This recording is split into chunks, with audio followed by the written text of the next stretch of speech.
Founder हैं वो है Nazia Qureshi. She is a wonderful person by the way. मेरी इनसे मुलाकात हमारी ईद के कुकिंग शो पे हुई थी और हमें बड़ा अच्छा लगा था उनके साथ काम करके with a very unique recipes. She is doing a very unique recipes.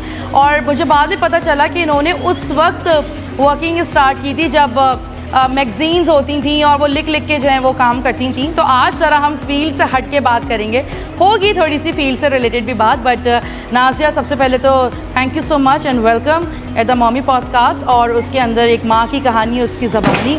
तो मैं ये कहना चाहूँगी कि सबसे पहले ये जो बहुत इम्पॉर्टेंट एक जो आज का दिन है मदर्स का, और इसके बारे में आप क्या कहेंगी? क्योंकि सबसे पहले सवाल ये लोगों का ये आता है कि हम मदर्स का डे क्यों सेलिब्रेट करते हैं? माँ तो माँ होती है, हर दिन मदर्स का होता है। तो इसके बारे में क्या बात करना चाहेंगी?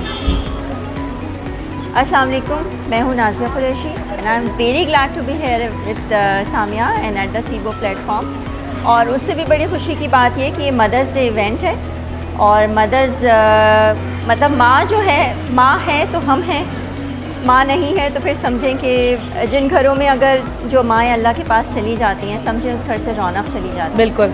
तो माँ से दुनिया की रौनक है, माँ से घरों की रौनक है और माँ से हम सब हैं। अच्छा, ये बताएं कि बीइंग अ मदर, अल्हम्दुलिल्लाह, आपको कैसा सबसे पहले लाइफ में जो एक चैप्टर चेंज होता है? और सब ये कहते हैं कि शायद 2 साल के तब आपको मेहनत करनी पड़ेगी, 3 साल मेहनत करनी पड़ेगी, लेकिन मुझे ही नहीं लगता।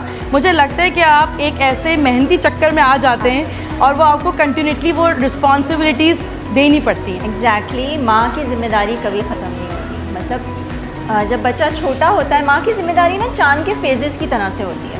पहले वो हिलाल होता है, फिर वो मिड मून होता है, फिर वो पूरा चाँद बनता है और ये साइकिल ना कंटिन्यू रहता है।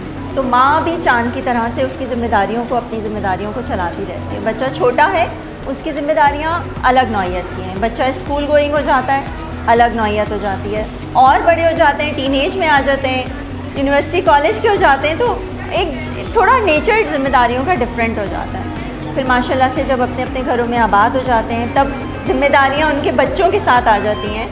नानी दादी बन के उनके लिए माएँ जो होती हैं वो काम कर रही होती हैं और औलाद से ज़्यादा फिर वो औलाद की औलाद असल से सूद प्यारा बिल्कुल होता है। आपको क्या लगता है कि हम आपकी अपनी ज़िंदगी में, अगर मैं आपके थोड़े से बचपन की तरफ जाऊँ, पीछे की तरफ जाऊँ, तो आपको क्या लगता है कि आपने अपनी माँ को किस फिगर में देखा? अपनी माँ को आप डिस्क्राइब। मेरी अम्मी हार्ड वर्किंग, काम करने वाली थी, हमेशा काम करती थी। मतलब उनको सिलाई बहुत अच्छी आती है, तो वो कभी फारग नहीं बैठती थी। और घर का सारा काम करना, मेरे फादर आर्मी में थे, तो हम लोग की पोस्टिंग्स होती रहती थी डिफरेंट सिटीज़ में और हम घूमते रहते थे, 2 साल एक जगह, 2 साल एक जगह, कुछ इस तरह से। तो ये एक बड़ा मैनेज करना होता था, पूरा घर वाइंड अप करना, एक जगह से दूसरी जगह शिफ्ट करना, बच्चों की स्कूलिंग शिफ्ट करना। तो मैंने उन्हें हमेशा काम करते देखा और उस काम के साथ उन्होंने एंजॉय भी किया है लाइफ को। लाइक इस तरह कि वो चीज़ें सीखती थी। कहीं से उन्हें मकरामा बनने का वो मिल गया कोई है, तो उन्होंने मकरामा बनाना सीखना शुरू कर दिया। कहीं से उन्हें ऑयल पेंटिंग मिल गई तो उन्होंने उसमें भी हाथ डाल दिया। लाइक वो हर फन में उनको ना, लाइक हम कहते हैं कि अम्मी आप सुकून से नहीं बैठ सकती हैं, आपको कुछ ना कुछ करते रहना होता है। स्टिल माशाल्लाह से अभी भी वो खाली नहीं बैठती। तो आप उनको एक वर्ड में क्या टाइटल देना पसंद करेंगे? Super mom. सुपर मॉम, वाह! तो नाज़िया की मदर के लिए तो पहले तालियां, अल्लाह ताला उन्हें सेहत और ज़िंदगी दे। तो नाज़िया ये बताएं कि पहला बच्चा जब होता है तो मुझे लगता है कि पहले सारे माओ का तो कोई वो होता ही नहीं ना, एक बच्चा है, 2 बच्चे हैं, सबसे प्यारे उनको तो ना कोई मतलब कोई कैटेगरी तो हो नहीं सकती है।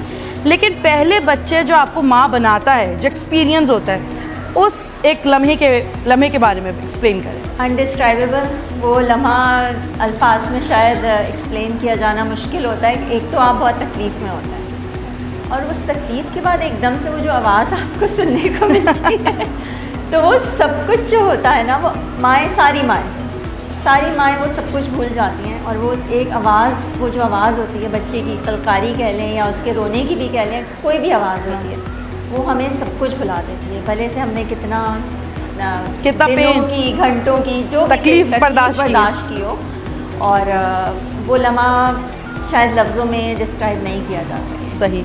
अच्छा, आप से ये जो एक सवाल है जो बड़ा इंपॉर्टेंट है आज के दौर के हिसाब से, आजकल बच्चों की प्रायोरिटीज़ चेंज हो गई हैं।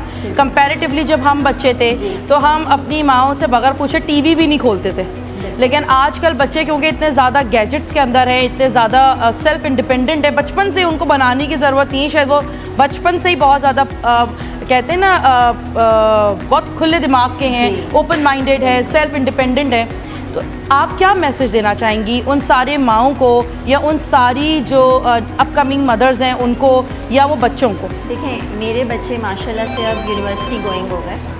मेरे दोनों बच्चे, एक बेटी मेरी इंजीनियर बन गई और बेटा मेरा इंजीनियर बन रहा है। तो मैं अब जो आज माएँ हैं, जो माएँ होने जा रही हैं, जो आज की माएँ हैं, सबसे पहले तो हम आज की माँओं को ना अपने बच्चों के साथ दोस्त बनने की ज़रूरत है। हमें उनके जो ट्रेंड्स चल रहे हैं, हमें उनके साथ मिल के उन चीज़ों को फॉलो करना है। मैंने अपने बच्चों के लिए जो है ये इंटरनेट से ताल्लुक़ बनाया। जब मेरी बेटी ये हैरी पॉटर सीरीज़ आई थी, पढ़ती थी, तो मैंने उसके साथ पढ़ा।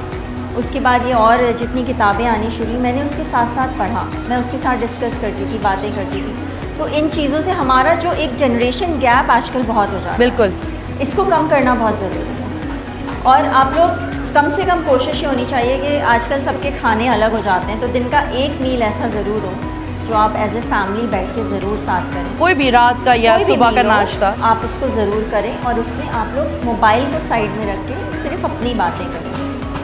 इससे बहुत फ़र्क पड़ेगा। सॉरी टू से, बिल्कुल नहीं, लेकिन बच्चों की जिम्मेदारी को जो है वो बहुत ज़्यादा बर्डनाइज करती हैं अपने ऊपर, बहुत टेंशन लेती हैं। छोटा बच्चा होता है 2 साल से भी कम उम्र का, उसको स्कूल जाना होता है और प्ले ग्रुप्स में जाना है और ये सब जाना है।